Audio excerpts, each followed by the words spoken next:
नमस्कार। आज मैं सुनाऊंगी एक बाज औरत की कहानी। देखो सुमन, मुझे कोई चेकअप नहीं करवाना है। तुमको जो ठीक लगे तुम करो, आदित्य ने चिढ़ाते हुए कहा।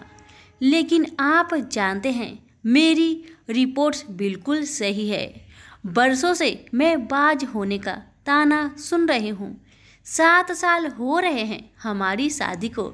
शादी से पहले हमने ये वादा किया था, एक दूसरे का साथ देंगे हम। मेरी और आपके परिवार के खिलाफ जाकर हमने ये शादी की। बहुत प्यार करती हूँ मैं आपसे, सिर्फ एक बार चल कर दिखा दे। विश्वास रखिए, जो भी होगा मैं कभी आपका साथ नहीं छोड़ूंगी। सुमन की आंखें आंसुओं से भीग गई थी। ठीक है, आज शाम को हम चलेंगे। आदित्य ने हामी में सर हिलाया। सुमन ने उसे गले लगा लिया। आज से 9 साल पहले दोनों एक दूसरे से मिले थे। दोनों एक दूसरे से पहली बार ऑफिस में मिले। पहली ही नज़र में अजीत को सुमन पसंद आ गई थी, पर सुमन के तरफ से ऐसा कुछ नहीं था। पर अजीत ने हार नहीं मानी। उसने बेझिझक अपने दिल की बात सुमन को बता दी। सबसे बड़ी बाधा ये थी कि सुमन और अजीत अंतरजातीय थे।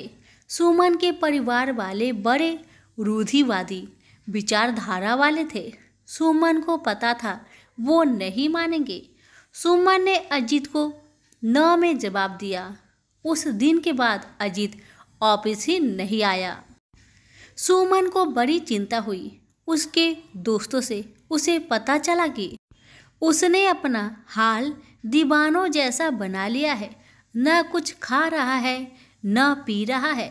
घर वाले भी परेशान हैं। सुमन किसी तरह अजीत से मिली तो उसकी हालत देखकर अस्तबद्ध रह गई थी। उसे यकीन नहीं हो रहा था कि कोई उसे दीवानों की तरह प्यार कर सकता है। सुमन का दिल भी आखिर पिघल ही गया। लगभग साल भर तक उन दोनों ने परिवार वालों को मनाने की कोशिश की, पर आखिर में हार कर दोनों ने कोर्ट मैरिज कर ली।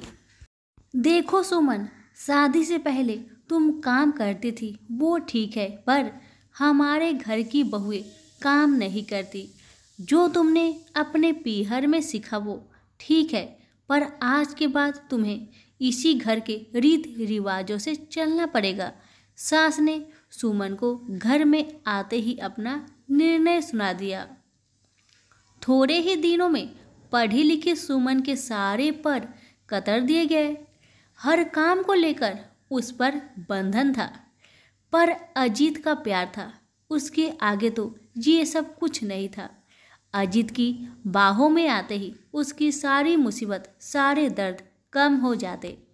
समय अपनी तेजी से चलता रहा।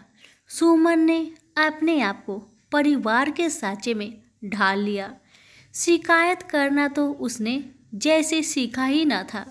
शादी को 4 साल हो गए। धीरे धीरे दोनों पर बच्चे के लिए दबाव आने लगा।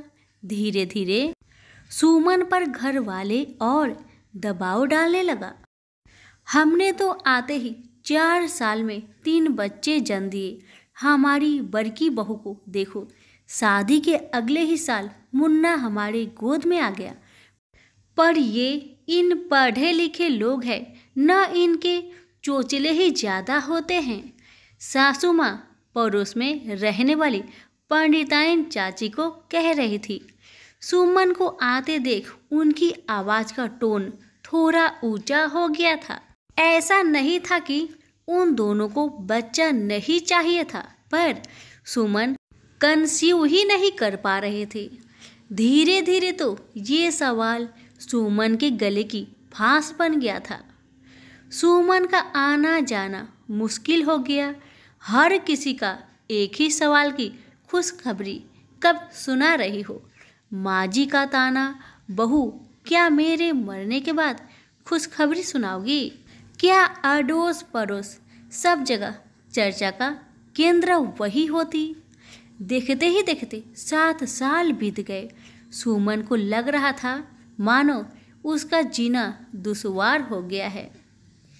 अजीत जो पहले उसे दिलासा देता था, न जाने क्यों वो भी अब उससे उखड़ा रहने लगा था। लता उसकी सबसे खास सहेली थी, जिससे वो किसी तरह अपने सारे दुख बांट लेती थी। एक दिन लता उसे डॉक्टर के पास ले गई और सारे चेकअप करवाए। सुमन की सारी रिपोर्ट नॉर्मल थी। जब उसने ये बात अजीत को बताई तो अजीत को बड़ा गुस्सा आया। अजीत ने उससे कहा क्या वो उसकी मर्दानी को ललकार रही है। सुमन अस्तबद्ध थी। अजीत का ये रूप देखकर जिस अजीत ने उसके प्यार में जीने मरने की कसम खाई, आज वो कैसे बदल गया। वो बहुत रोई उस दिन, पर उसने अपना धैर्य नहीं छोड़ा। कुछ दिन बाद जब अजीत सामान्य हुआ तो उसने बड़े प्यार से उसे समझाया और अजीत राजी हुआ। शाम को दोनों डॉक्टर के जाकर आए। अगले दिन रिपोर्ट्स आ गई थी। सुमन का शक सही साबित हुआ, कमी अजीत में ही थी। पर जब से रिपोर्ट आई, अजीत का व्यवहार और बदलने सा लगा। वो सुमन से नजरें चुराने लगता। अजीत, आज के ज़माने में जब संभव है आप अपना ट्रीटमेंट लगे तो सब सही हो जाएगा। साइंस ने बहुत तरक्की कर ली है। सुमन ने अजीत को समझाने की बहुत कोशिश की। डॉक्टर ने सुमन को अजीत के लिए दवा भी दी, पर अजीत अपनी मर्जी का करता, दवाइयों को इधर उधर फेंक देता। घर वालों का दबाव सुमन पर और बढ़ने लगा। सुमन जानती थी कि कमी उसमें नहीं, फिर भी वो अजीत से बहुत प्यार करती थी, इसलिए किसी को कुछ नहीं बोलती। उसके अपने घर वाले तो कब से उससे दूसरी बना ली थी। अजीत के अलावा उसका कोई था भी तो नहीं। सुमन की आंखें भर आई। उसने अजीत का ऐसा रूप आज पहली बार देखा। वो पूरी तरह से अजीत पर निर्भर थी। उसके पास ऐसा कोई साधन नहीं था जिससे वो कोई ट्रीटमेंट भी कर ले पाती। अजीत उससे और काटा रहने लगा। परिवार वाले भी उससे दूर थे। अब तो उसका हर दिन आंसुओं की साए में गुजरता। देखो अजीत की माँ, लड़की बहुत ही खूबसूरत है और हमारे समाज की भी है। मैं तो कहती हूँ अपने अजीत की शादी इससे कर दो। कब तक इस बांझ को अपने गले बांध कर रखोगी। पंडिताइन काकी ने अजीत की माँ को कहा। अगले दिन अजीत की माँ ने उसे लड़की का फोटो दिखाया। अजीत की चुप्पी उसकी रजामंदी देख रही थी। सुन सुमन, अपना सामान पैक कर और निकल इस घर से। तुझ जैसी बांझ नहीं चाहिए मुझे इस घर में। सासू माँ ने जैसे ही कहा, सुमन पर तो मानो दुख का पहाड़ टूट पड़ा। माँ जी, कमी मुझ में नहीं आपके बेटे में है। आप चाहे तो रिपोर्ट्स भी देख सकती हैं। मैं बाज नहीं, आपका बेटा बच्चा पैदा नहीं कर सकता। सुमन ने जैसे ही बोला, अजीत ने एक थप्पड़ उसके गाल पर रसीद कर दिया। मुझ पर इल्जाम लगाती है, ये है तलाक के पेपर, साइन कर दो। इन पर मेरी माँ सही कहती है। मेरी ही गलती है कि तुझ जैसी लड़की से मैंने शादी की। निकलो मेरे घर से, अजीत ने कहा। सुमन पर मानो पहाड़ टूट पड़ा। उसे कुछ समझ नहीं आ रहा था।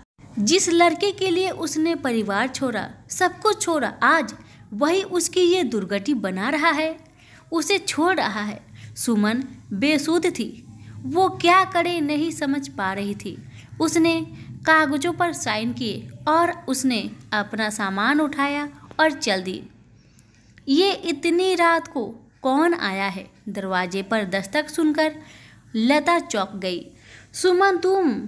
सुमन को इस हालत में देखकर लता चौंक गई। सुमन फूट फूट कर रोने लगी। लता ने सुमन को संभाला, उसका ख्याल रखा। अब सुमन के पास यह विकल्प था कि वो आत्मनिर्भर बने। लता ने अपनी कंपनी में सुमन की जॉब लगवाई। कुछ ही महीनों में सुमन का बदलता दूसरे शहर में हो गया। उसका तलाक हो गया। अजीत से टूट गई थी सुमन। फिर भी किसी तरह उसने खुद को संभाला, अपनी मेहनत से अपना एक मुकाम बनाया। हार नहीं मानी, न खुद से और न अजीत से। जहाँ उसकी मुलाकात हुई अभिषेक से। एक टूटे हुए दिल को जोड़ना बहुत मुश्किल होता है, पर अभिषेक ने, प्यार ने उसके हर घाव पर मलहम लगा दिया। आज अभिषेक के साथ उसकी शादी की पहली सालगिरह थी, साथ ही एक ऐसा खुशी भी जिनका वो इंतजार बरसों से कर रही थी। उधर अजीत की शादी उस लड़की से हो गई, लेकिन कुछ ही दिनों में वो अजीत को छोड़कर किसी और के साथ चली गई। अजीत शराब में डूबने लगा, उसकी नौकरी भी चली गई। अजीत की सच्चाई से अब सब लोग वाकिफ हो चुके थे। इतना बुरा उसने सुमन के साथ किया, उसी कर्मों का फल आज वो भुगत रहा था। दरवाजे की घंटी बजी। अजीत बरामदे की तरफ आया। उसकी माँ ने दरवाज़ा खोला। सामने सुमन खड़ी थी। माँ जी, याद है आपने कहा था कि मेरे जीते जी मुझे खुशखबरी सुना देना। ये मेरी गोद भराई की रस्म का कार्ड है। आप जरूर आइएगा मुझे आशीर्वाद देने। सुमन ने उनकी आंखों में आंख डालकर कहा। अजीत को लग रहा था कि काश वो इसी जमीन में गड़ जाए। उसकी हिम्मत नहीं थी कि वो सुमन से नजर मिला सके। सुमन पलटी। उसका गर्भ में एक सुगबुगाहट हुई। उसने अपने पेट पर हाथ रखा, अपने आंसू पोंछे और चल दी अभिषेक के साथ इन नए सफ़र की नई शुरुआत पर। दोस्तों, हमारे समाज की डिम बना है कि उंगली सिर्फ औरत पर उठती है। जिस औरत को बच्चा नहीं होता उसे ही बाज का ताना दिया जाता है, पर मर्द को कुछ नहीं बोला जाता। औरतें बर्दाश्त करती है क्योंकि वो खुद को कमज़ोर समझती है। बहुत सी स्त्रियां टूट सी जाती है, पर हमारी कथा नायिका जो एक असल किरदार भी है, न केवल खुद को संभाला, इस परिस्थिति को अपने हावी न करके खुद के लिए ये राह चुनी। तो दोस्तों, कितनी भी कठिन परिस्थिति क्यों ना हो, कभी हार मत मानिएगा। माना जिंदगी आसान नहीं, पर जिंदगी आपको दूसरा मौका जरूर देगी जब आप स्वयं अपने लिए दूसरा मौका चुनेंगे। धन्यवाद।